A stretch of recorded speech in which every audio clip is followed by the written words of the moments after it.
예수님께서 이제 변화산에서 베드로 그리고 야고보 요한 이 세 제자 앞에서 영광스러운 그런 그 모습으로 이렇게 이제 변화되셨던 그러한 것을 이렇게 기억하는 이런 이제 변화주일입니다. 이제 이 변화주일을 지나고 나면은 이제 우리가 오는 것이 이제 사순절이라고 하는 그런 이제 절기를 이렇게 이제 맞게 되어지죠. 그러니까 이 예수님이 제자들을 데리고 변화산에 올라가서 이렇게 그 영광스러운 모습을 이렇게 보여준 이러한 부분들은 이 사순절을 준비하면서 굉장히 의미가 깊은 뜻이 있는 이제 그런 이 사건이라는 것을 이제 알 수가 있는 거죠. 그래서 이제 이 예수님이 변화산에서 이 영광스러운 그런 모습을 드러내심으로 인해 가지고 예수님이 메시아다라고 하는 그런 사실을 제자들에게 확신시켜 주시고 하나님의 나라의 영광을 또 이제 제자들이 보게 하고 그래서 이제 예수님이 십자가의 길로 가는 그러한 것을 이제 깨닫고 왜 그것이 영광스러운 그런 길인지를 알고 제자들이 그 예수님이 가시는 길을 따라오게 하려고 하는 이제 그런 의도가 이렇게 이제 이 변화산 모습에서 이렇게 이제 있다라는 그런 사실을 볼 수가 있습니다. 그래서 이제 이번 주 이 마지막 주일 변화주일인 이번 주 성경 일과의 그 주제 말씀은 변화산에 오르신 예수님은 우리의 삶의 변화를 가져오신다. 그런 이제 주제의 말씀입니다. 변화산에 오르신 예수님은 우리의 삶의 변화를 가져오신다. 이 무슨 의미겠어요? 변화산의 그 영광스러운 주님의 그 모습을 경험하게 되면은 그걸 발견하게 되면은 우리의 삶에 자연스럽게 변화를 가져오게 된다라는 그런 사실을 이제 우리가 생각할 수 있는 그런 말씀이죠. 이 변화산 사건은 이제 예수님이 하나님의 나라를 증거하시는 그런 가운데서 이제 마지막 그 이 십자가의 길을 고난의 그 사순절을 들어가기 전에 이 베드로, 야고보, 요한 이 세 제자를 데리고 따로 높은 산에 오르셨는데 거기서 이제 신령한 그런 모습으로 변화되셔 가지고 거기서 이제 어떤 두 사람을 만나서 대화하는 그런 광경을 이렇게 보게 되죠. 그게 바로 이제 모세라는 사람과 엘리야라고 하는 그런 이 사람입니다. 이 예수님이 영광스럽게 변화돼서 이미 오래전에 이 세상 육적으로는 세상을 떠난 모세와 엘리야가 거기 다시 이렇게 나타나셔서 예수님과 이렇게 대화를 하는 그런 그 광경을 제자들이 이렇게 보게 되어집니다. 그래서 그 광경을 보고 이제 이 베드로가 뭐라고 이야기를 했냐면은 주여 여기 있는 것이 좋사오니 초막 셋을 짓고 하나는 주를 위하여 하나는 모세를 위하여 하나는 엘리야를 위하여 하리이다. 여기서 우리가 같이 사십시다. 이제 이런 이야기잖아요, 그렇죠? 그렇게 고백했던 그런 이 사건입니다. 그러니까 예수님의 제자들은 이 변화선에서 영광스러운 주님의 그 모습 이걸 보고 너무 이렇게 좋았던 거예요. 아, 여기가 천국 같다라는 그런 사실을 이렇게 이제 보게 된 거죠.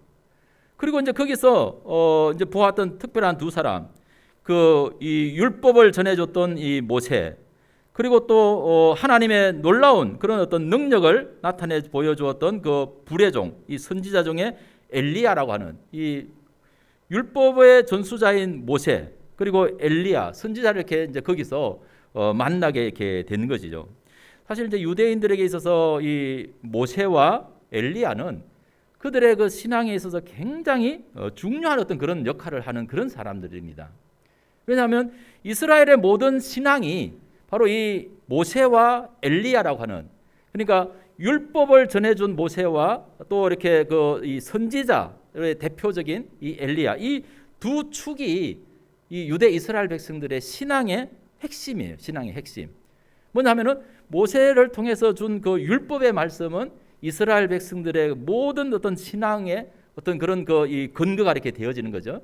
근데 이제 이스라엘 백성들이 모세를 통해서 준 하나님의 그 율법의 말씀을 전적으로 순종하면서 사느냐, 율법을 지키면서 사느냐, 이렇게 보면은 지키지 못하더라는 것이죠. 그래서 그러니까 이제 이스라엘 백성들이 광야에서 모세를 통해서 하나님의 율법의 말씀을 받고 광야의 삶을 끝내고 가나안 땅에 이렇게 들어갔단 말이죠. 가나안 땅에 들어가서 이제 그 땅에서 하나님의 그 율법의 말씀을 전적으로 신뢰하면서 하나님만 경외하고서 그리고 그 어떤 우상들도 이렇게 다 배제하고 하나님을 섬기면서 살아야 된다는 것입니다. 그게 율법의 정신이거든요. 그런데 이스라엘 백성들이 가나안 땅에 들어가서 어떻게 했어요? 율법의 정신을 저버린 거거든요. 그리고 그 땅에 헛된 우상들에게 마음이 다 이렇게 빼앗겼어요. 그러니까 하나님의 율법의 말씀을 떠나서 헛된 우상에게로 마음이 빼앗길 때 그때 이제 나타난 사람이 누구냐 하면은 바로 이 나비들이라는 나비, 이 히브리 말로 나비, 바로 선지자들이라는 게 선지자, 엘리야와 같은 이런 여러 선지자의 역할은 뭐냐 하면은 너희들이 하나님의 율법의 말씀을 떠나서 그렇게 살면은 이거는 복이 안 된다. 멸망받는 그런 길이다. 심판받는 그런 길이다. 이러면서 백성들을 일깨워 가지고 다시 하나님의 율법의 말씀으로 돌아가도록 그런 역할을 하는 사람들이 바로 이 선지자들이다라는 그런 사실을 이렇게 볼 수가 있는 거죠. 그러니까 모세, 율법을 준 모세, 그리고 율법의 말씀대로 살아가지 못할 때 다시 이 나비처럼 날아와 가지고 이 선지자들이 이스라엘 백성들의 정신을 일깨워 가지고 그 죄에 빠져 있는 그 사람들을 다시 마음을 돌이켜서 하나님의 말씀을 이렇게 순종하면서 살아갈 수 있도록 이렇게 해주는 바로 이 모세와 엘리야는 이스라엘 백성들의 신앙에서는 정말 없으면 안 되는 그런 중요한 그런 사람들이는 거예요. 그들의 모든 신앙의 핵심적인 게 바로 이 두 대표자에게 이렇게 있다라는 이런 사실을 이제 볼 수가 있는 거죠. 그런데 그 두 사람이 나타나 가지고 예수님과 함께 대화를 하는 거예요. 대화를 하는 그 광경을 이렇게 봤어요. 그 얼마나 감동적인 거예요.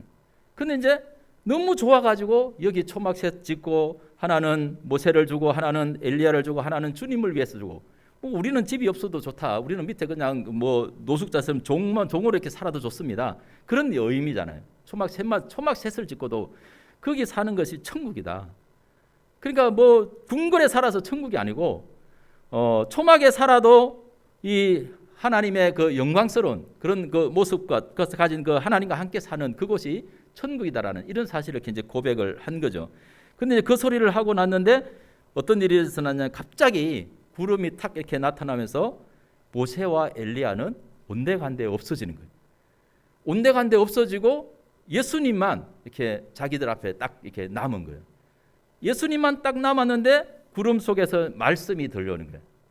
말씀이 들려오는데 그 말씀이 이렇게 뭐냐 하면은 바로 너희는 이는 내 사랑하는 아들이니까 너희는 그의 말을 이렇게 들으라. 그가 누굽니까? 바로 예수의 말씀이다라는 그런 사실을 이렇게 말씀해 주고 있는 예수의 말을 들어야 된다는 거예요. 모세보다도 더 중요한 분이 예수님, 엘리야보다도 더 중요한 분이 예수님, 바로 예수님이라는 것입니다. 그러니까 예수님의 말을 너희가 들어야 된다. 이것을 이렇게 이제 보여준 것이 바로 이 변화산의 영광이다라는 이런 사실을 이렇게 이제 볼 수가 있는 그런 말씀이죠. 그렇다고 모세의 율법이 이렇게 이렇게 옳지 않은 거냐? 그거 아닙니다. 이 이스라엘 백성들에게 있어서 이 모세라고 하는 사람은 이 모세가 이제 그 시내산에서 40일 동안 하나님 앞에 이렇게 대면하고 하나님의 그 말씀을 받아가지고 이렇게 내려오잖아요. 말씀을 받아가지고 그 내려왔을 때 이스라엘 백성들이 그 모세를 바라볼 때 어떤 반응을 보였어요? 그 모세의 얼굴에 엄청난 광채가 났다 그랬어요. 엄청난 광채가 나서 이스라엘 백성들이 감히 그 모세를 바라볼 수가 없는 거예요. 바라볼 수가 없어요.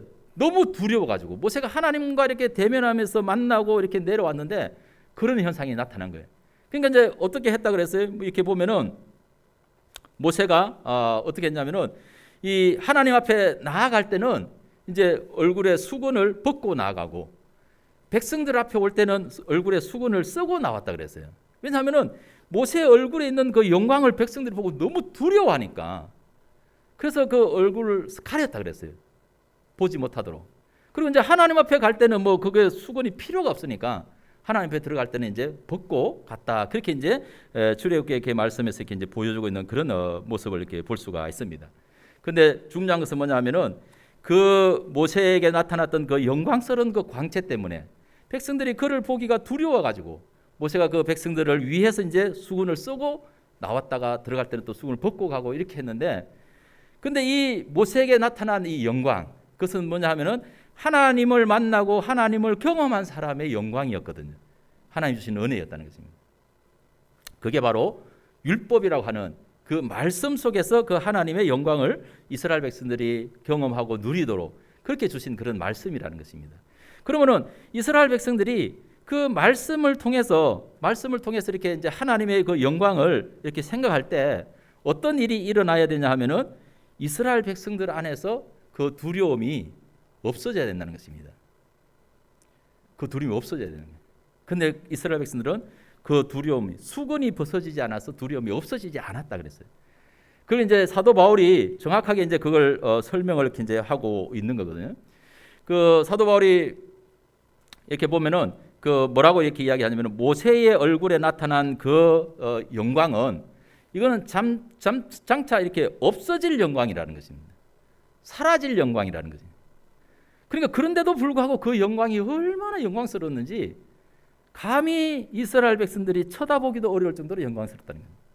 없어질 것인데. 근데 거기에 비해서 예수님의 영광은 어떠냐? 예수님의 영광은 없어지지 아니하는 영원한 영광이라는 것입니다. 이 없어질 영광과 없어지지 아니하는 이 영광을 이렇게 비교해 볼 때 얼마나 이렇게 그것이 하늘과 땅처럼 이렇게 차이 나는 그런 일이냐? 이런 것을 이제 사도 바울이 이렇게 말씀을 하고 있는 것이죠. 그래서 예수님을 통해서 나타난 그 하나님의 영광, 이것은 어떤 영광이었는가? 여러분 이제 성경에 이제 우리에게 쭉 말씀을 이렇게 해주고 있잖아요. 요한복음 1장 14절에 보면은 말씀이 육신이 되어 우리 가운데 거하시면 우리가 그의 영광을 보니 아버지의 독생자의 영광이요 은혜와 진리가 충만하더라. 이렇게 말씀하셨고 또 1장 17, 18절에는 율법은 모세로 말미암아 주어진 것이요 은혜와 진리는 예수 그리스도로 말미암아 온 것이라. 본래 하나님을 본 사람이 없어되 아버지 품속에 있는 독생하신 하나님이 나타내셨느니라. 이게 바로 예수님의 영광입니다. 빌립보서 2장 6절에서 8절의 말씀을 보면은 그는 근본 하나님의 본체시나 하나님과 동등됨을 취할 것으로 여기지 아니하시고 오히려 자기를 비워 종의 형체를 가지사 사람들과 같이 되셨고 사람의 모양으로 나타나사 자기를 낮추시고 죽기까지 복종하셨으니 곧 십자가에 죽으심이라 그랬어요. 예수님의 영광은 하나님의 그 영광, 그 본체, 그 자체였다라는 그런 이야기입니다. 모세는 하나님으로부터 받은 영광이지만은 예수님의 영광은 바로 하나님 그 자체의 영광이다. 그리고 얼마나 차이가 나는 거예요. 비교할 수가 없는 거죠.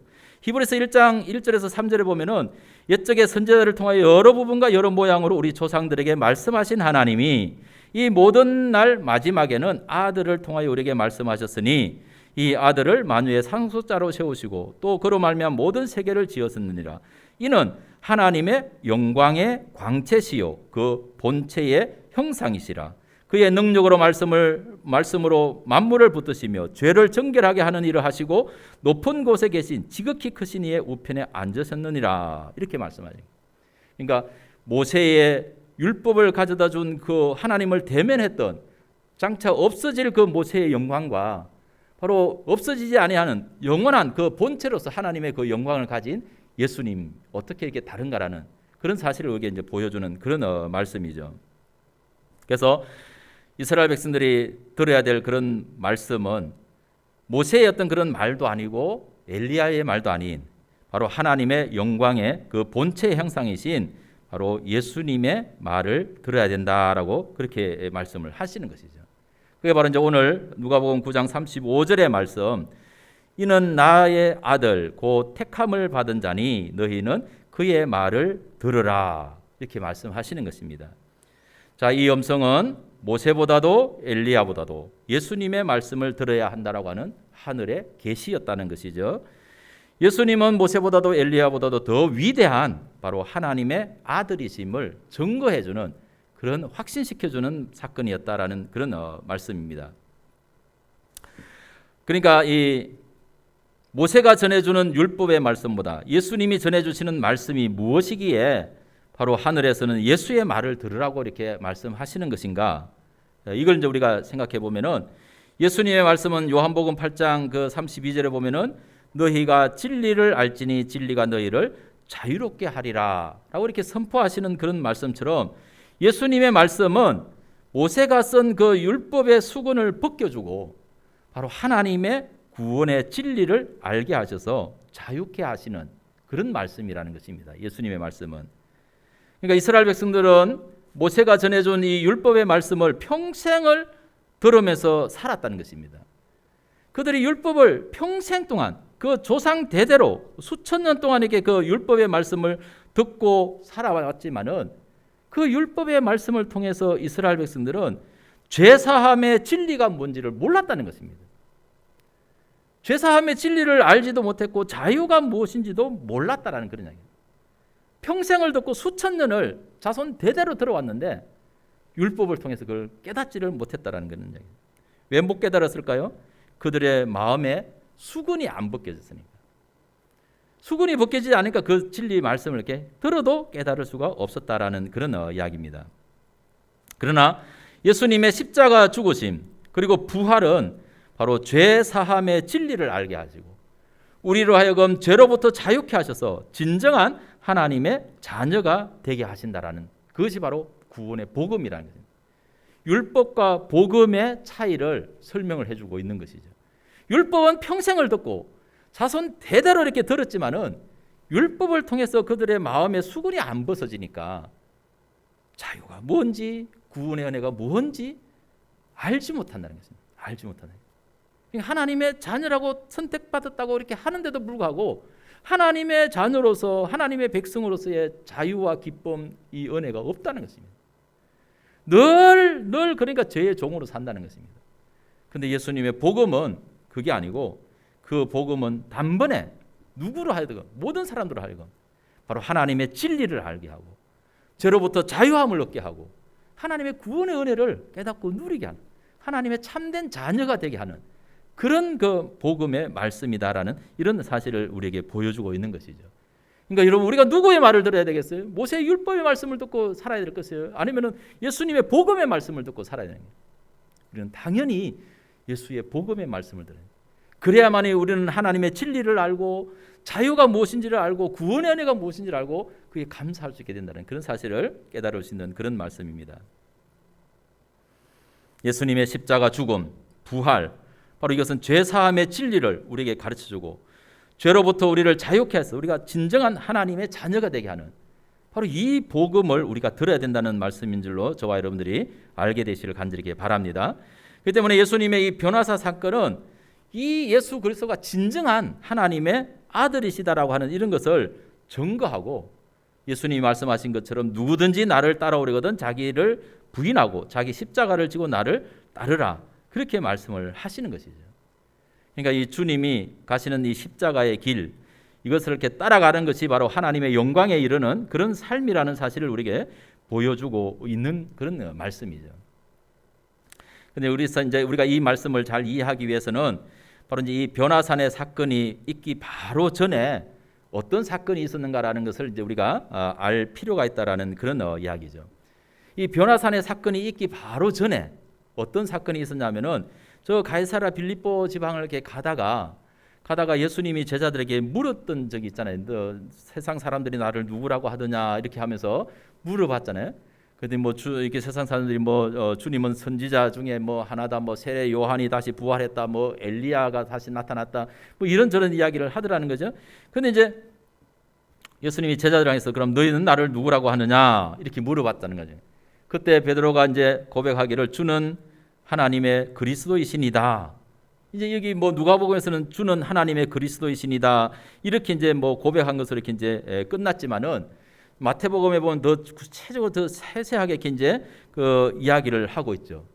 주는 그리스도시요 살아계신 하나님의 아들이십니다. 이런 고백을 베드로가 했단 말이에요.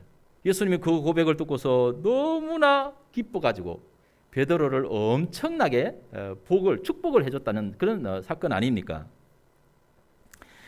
그래서 이제 예수님이 그 말씀을 듣고 나서 이제 뭐라고 이렇게 이제 하냐면은 자신이 고난을 받고 대사제사장들과 서기관들에게 버림받아서 죽임을 당하고 제3일에 살아나실 것을 이렇게 말씀하셨다라는 그런 이야기를 이렇게 해요.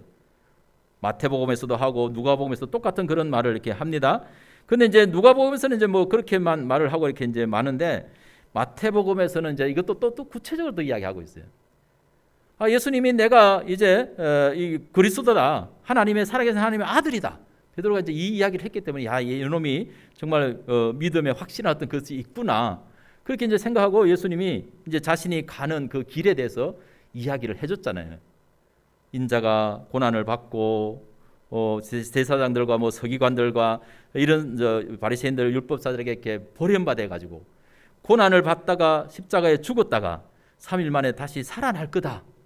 이런 이제 이야기를 해준 거예요. 자신이 이제 가는 길을 이제 이 정도면은 얘들이 알아듣겠지.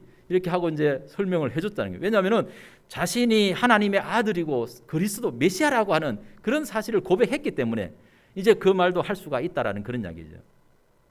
그래서 예수님이 그 말을 이렇게 그 말씀을 하셨는데 갑자기 금방 주는 그리스도의 살아계신 하나님의 아들입니다라고 이렇게 고백했던 베드로가 갑자기 예수님을 붙들고서 주님에게 그런 일이 일어나면 안 됩니다.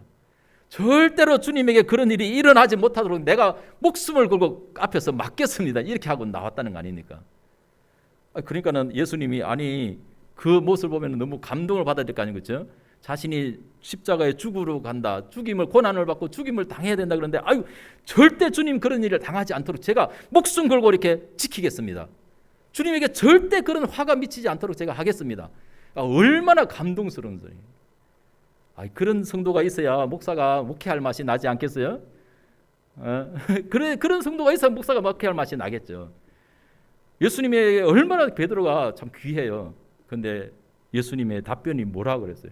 그 전에 조금 전에만 해도 베드로를 그렇게 축복했던 예수님이 갑자기 마음을 바뀌어요. 베드로를 향해서 그런 자기가 십자가의 길을 가는 것을 가로막고 그렇게 절대 일어나지 않겠다고 말리겠다고 자기가 지키겠다고 하는 그 베드로를 향해서 잘했다. 야, 참 고맙구나. 이런 소리가 아니고 사탄아, 내 뒤로 물러가라. 이렇게 나온 거예요. 왜 베드로가 갑자기 사탄이 됐어요? 하나님의 하시는 길, 하나님의 말씀을 가로막았기 때문에. 하나님이 하시는 일을 베드로가 자기 생각으로 가로막았기 때문에, 방해를 했기 때문에. 그래서 예수님이 사탄이라고 그렇게 이야기한 거죠. 내 뒤로 물러가라. 너는 나를 걸려 넘어지게 하는 자다. 이렇게 책망을 하셨다는 것입니다. 바로 그러고 나서 일어난 사건이 변화산의 사건이에요. 그러고 나서 보여준 거지. 그러니까 이 변화산의 사건은 메시아로서 하나님의 아들로서 예수님이 세상에서 살고 죽는 그 문제가 중요한 게 아니고 하나님의 뜻 안에서 얼마나 하나님의 나라에서 영원한 생명을 가진 바로 이 영광스러운 그런 분이신가 하는 사실을 예수님이 제자들에게 다시 한번 확인시켜 주는 거예요. 확인시켜 주는. 그래서 이제 이 제자들이 이 사실을 이렇게 이제 보고서 그렇구나. 우리가 예수님의 말씀만 듣고 순종하면서 가야 되겠구나. 이걸 이제 경험하게 하시는 그런 사건이라는 사실을 알 수가 있다라는 그런 이야기죠. 그러니까 사실 이제 주님이 무슨 말을 하더라도 이 제자들은 그 주님의 말씀만 그냥 그대로 믿고 하라는 대로 이렇게 순종하고 가야 된다라는 그런 이야기죠. 근데 이제 제자들에게는 이 신앙적인 어떤 그런 이 뭐라고 할까 이것이 제대로 이게 정립이 되어 있지 않는 그런 그 모습을 이렇게 이제 볼 수가 있어요. 그러니까 왜냐하면은 자꾸 제자들이 헷갈리는 거예요. 뭘 헷갈리냐면은 분명히 예수님이 하나님의 아들이신데 그리스도이신데 왜 하나님이 고난을 받아야 되느냐? 이거 이해를 못하는 거죠. 아니 하나님은 어떤 분이세요? 하나님의 아들이면은 메시아라고 하면은 예수님의 그 모습을 보면은 예수님이 전능하신 분이라는 것입니다. 예수님이 행하신 어떤 그런 모든 기적과 모든 능력을 이렇게 보면은 하나님으로서의 그 능력을 나타내 보여주셨잖아요. 아니 이렇게 전능하신 분인데 왜 이렇게 능력이 많으신 그런 분인데 왜 고난을 당해야 되냐? 이해를 못하는 거죠, 그렇죠? 왜 고난 당해야 되냐? 이해를 할 수가 없어요. 이해가 안 된다라는 그런 이야기죠. 왜 예수님이 제사장들에게 붙잡혀 가지고 고난을 받고 죽임을 당해야 되느냐? 이해가 안 되는 거예요. 능력을 가지신 하나님으로서 그런 일을 당한다는 것이 앞뒤가 안 맞다는 거예요. 인간의 생각으로 보면은 아마 저와 여러분들이 이러한 일을 경험해도 당연할 거다라는 그런 사실을 할 수밖에 없다라는 그런 이야기죠. 그리고 또 예수님은 자기가 고난을 받고 죽임을 당한 후에 제3일에 다시 살아나야 될 것이다 이렇게 말씀을 하셨는데 제자들의 생각에는 죽었다가 다시 살아나는 그 개념이 없는 거예요. 왜? 한 번도 경험해 보지 못했으니까. 아니 죽었다가 살아나는 이 모습을 한 번도 경험해 보지 못했으니까 그런 게는 뭐 백날 이야기를 해줘도 알 수가 없는 거예요. 알 수가 없어요. 우리도 마찬가지예요. 똑같아요. 우리가 경험하지 못한 것은 아무리 지식적으로 이야기를 해도 알 수가 없어요. 알 수가 없어요. 그러니까는 말도 안 되는 거예요. 근데 뭐 오늘의 말씀에도 이제 마찬가지죠.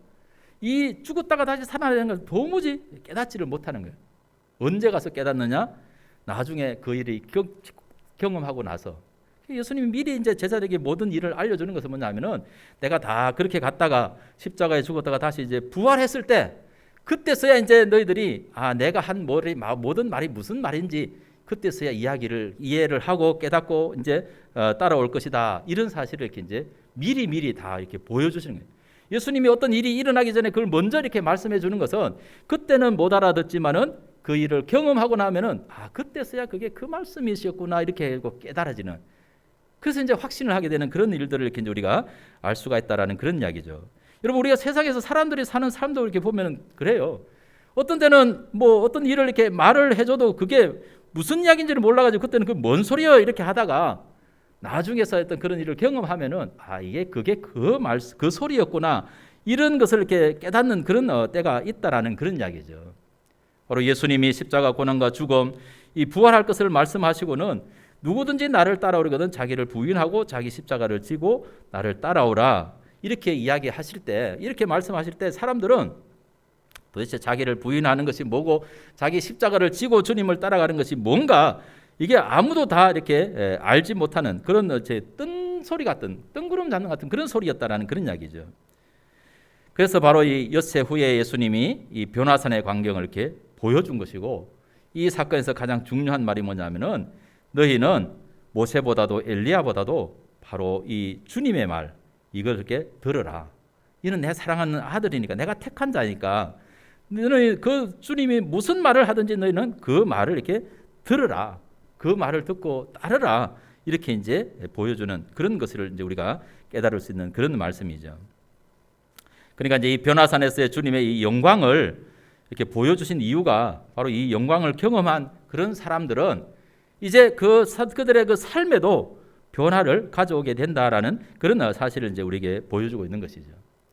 사도 바울은 고린도후서 3장에서 6절 이하에 이제 그런 말씀을 하죠. 자기 자신을 예수 그리스도의 새 언약의 일꾼이라고 이렇게 고백을 합니다. 사도 바울은 사실 어떻게 보면 예수님을 만나기 전까지 바로 이 자기 조상들이 평생 들어왔던 그 율법에 매여 살았던 사람입니다. 율법에 하나님의 영광이 있다는 것을 알고 그 율법을 정말 철동같이 지키기를, 목숨 걸고 지키기를 원했던 사람이 사도 바울이었다라는 그런 이야기입니다. 예수님의 복음을 몰랐어요. 그래서 예수 믿는 사람들은 다 이단자들이라 생각하고 예수 믿는 사람들을 잡아다가 그냥 이렇게 넘겨주는, 죽음의 가운데 넘겨주는 이런 일을 했던 사람이 바로 사도 바울이었어요. 자기는 율법 속에 있는 그 영광이 너무나, 모세가 가졌던 그 영광이 너무나 좋은 걸로 알고 있었거든요.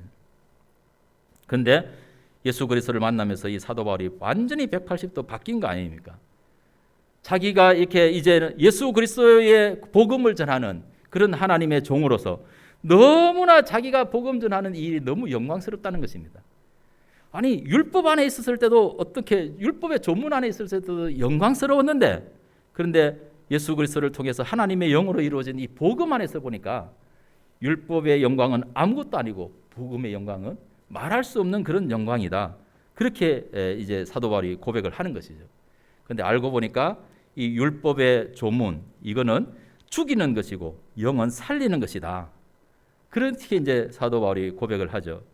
돌에 써서 죽게 하는 율법 조문에 직분도 영광이 있어서 이스라엘 자손들이 모세의 얼굴의 영광, 없어질 영광 때문에도 그 얼굴을 주목하지 못했는데 하물며 영의 직분은 더욱 영광이 있지 않겠느냐, 이렇게 사도 바울이 말하면서 우리는 모세가 이스라엘 자손에게 장차 없어질 것을 결국을 주목하지 못하게 하려고 수건을 그 얼굴에 쓴 것 같이 아니한다. 근데 이제 이스라엘 백성들이 그 마음이 완고해져서 지금까지 하나님의 그 율법의 말씀을, 구약을 읽을 때 수건이 벗겨지지 않고 있다. 그렇게 지적을 하는 것입니다. 그러면서 사도 바울은 이 모세의 수건, 그것은 예수 그리스도의 복음 안에서 없어질 것이다. 주는 영이시고 주의 영이 계신 곳에는 자유가 있기 때문에 언제라도 주님의 말씀을 듣고 순종하여서 주께로 돌아가면 그 수건은 벗어지게 된다라는 그런 이야기입니다.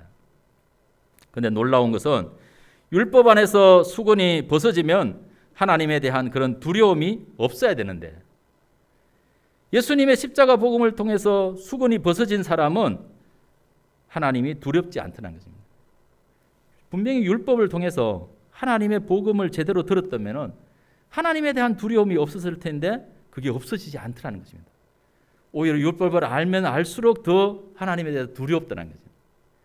근데 예수 그리스도의 십자가 복음은 그걸 듣는 순간에 하나님이 두렵지 않고 하나님의 그 영광이 그 영광을 이렇게 보게 되더라는 그런 이야기죠. 그래서 예수 그리스도의 복음을 들은 사람은 바로 하나님의 형상으로 변화되어 가지고 영광으로 영광에 이르는 그런 소망의 삶을 살게 된다고 사도 바울이 증언을 하고 있는 그런 모습을 볼 수가 있습니다.